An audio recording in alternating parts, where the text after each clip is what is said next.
লাআল্লাকুম তাশকুরুন।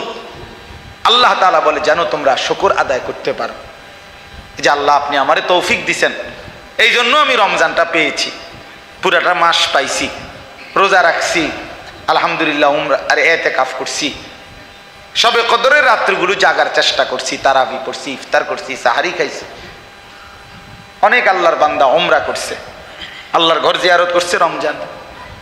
তো এই যে ইবাদত আমল করতে পারছি, এটার শুকর আদায় করা, আল্লাহ বলেন এটা আমি চাচ্ছি, তুমি রমজানের পরে শুকর আদায় করবে সারাটা বছর।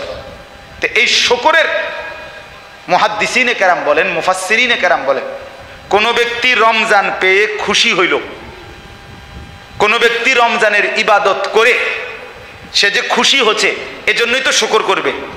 এই শুকরের একটা নমুনা কি, মানে কি আদায় করলে বোঝা যাবে যে লোকটা রমজানের শুকর আদায় করছে, কথা বুঝছেন? তো মুফাসসিরিনে কেরাম, মুহাদ্দিসিনে কেরাম বলে, যে ব্যক্তি রমজান আদায়ের পর নবীজি সাল্লাল্লাহু আলাইহি ওয়াসাল্লামের নির্দেশিত শাওয়াল মাসের 6টি রোজা পুনরায় রাখে, তো বাহ্যিক প্রমাণিত হয় এই লোকটা বাস্তবিক অর্থে রমজানের শুকর আদায় করছে। এই কথাটা বলতে চাই, এটা শেষ। রমজানের পেয়ে আপনি যে ইফতার, সাহারি, তারাবি, শবে কদর, ইতিকাফ, রোজা সব পালন করে যে আপনি খুশি হয়েছেন, আল্লাহ যে আপনারে তৌফিক দিছে, এটা কৃতজ্ঞতা স্বরূপ শুকর আদায়ের জন্য রমজানের পরে এই শাওয়াল মাসে 6টা রোজা রাখা, এটা শুকরের প্রমাণ। কিসের প্রমাণ বলেন না? কিসের প্রমাণ? নবী সাল্লাল্লাহু আলাইহি ওয়াসাল্লাম শুকর হিসাবে সারা রাত জেগে তাহাজ্জুদ পড়তেন, সারা রাত লম্বা দাঁড়িয়ে থেকে তাহাজ্জুদ পড়তেন, কিয়াম করতেন, রাত্রিবেলার নামাজ পড়তেন আর চোখের পানি ফেলতেন। আম্মা জান আয়েশা রাদিয়াল্লাহু তাআলা আনহা নবীজিকে একদিন রাতে দেখছে সারা রাত দাঁড়িয়ে কাঁদতেছে, চোখের পানি ফেলছে, চোখ লাল, দাড়ি ভিজা, বুকের পশম ভিজা, হাত্তা তাওয়াররামাত কাদামাহু, পাগুলো ফুলে গেছে। সকালবেলা আম্মা জান আয়েশা জিজ্ঞেস করছে, ইয়া রাসূলুল্লাহ, এতটা রাত আপনি জাগলেন কেন? এভাবে কাঁদতেছিলেন কেন? আপনার তো কোনো গুনাহ নাই, আপনি কেন এত কাঁদেন? আপনি কেন এত লম্বা দাঁড়িয়ে থাকেন?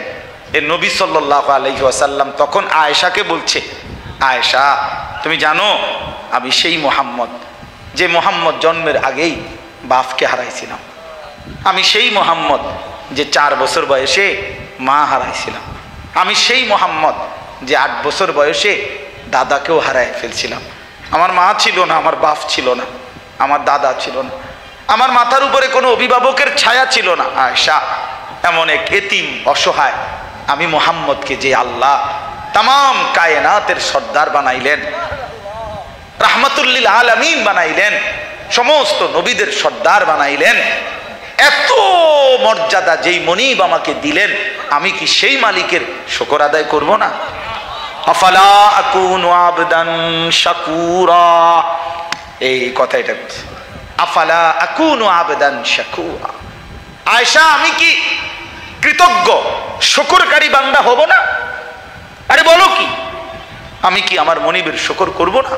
অতএব যার ভিতরে রমজান পেয়ে খুশি, এখন রমজান পেয়ে খুশি কে কে বলেন তো, হাত উঠে।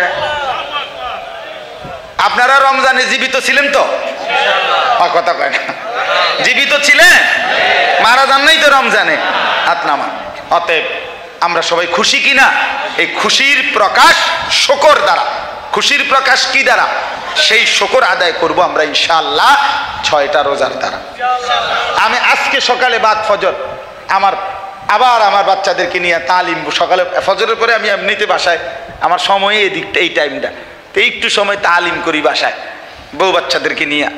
তো আজকে তালিমে বসে এটা ফয়সালা করছি যে আমরা 6 রোজা কেমনে রাখি, কোন দিন থেকে শুরু করলে ভালো হয়, আমরা দাওয়াত সাবাত শেষ হইব কোন দিন, এগুলো সব মিলাইয়া নিছি, কথাবার্তা কইয়া নিছি। আমরা আমারটা আমি কইলাম না রে, আমারটা আমার মতো সুবিধা মতো, আপনারটা আপনার সুবিধা মতো।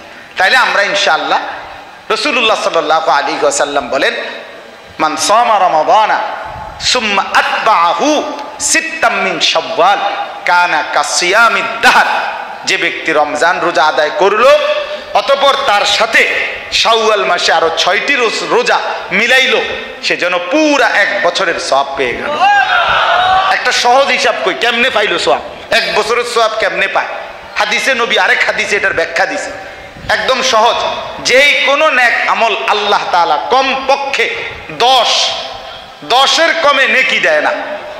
এই যে ডান কাদের ফেরেশতা যিনি লেখে এবড়ার কাছে যে খাতা, এই খাতাতে 1 2 3 4 5 6 7 8 9 এই পর্যন্ত কোনো সংখ্যা নাই।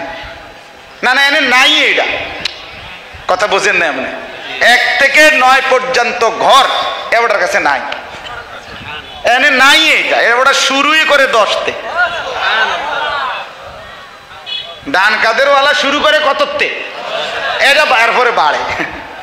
আল্লাহ পাক দিলের হালাত দেখা বাড়ায়, কাউরে 70 700 7000 70000 7 লাখ 70 লাখ 7 কোটি 70 কোটি 70,000 কোটি।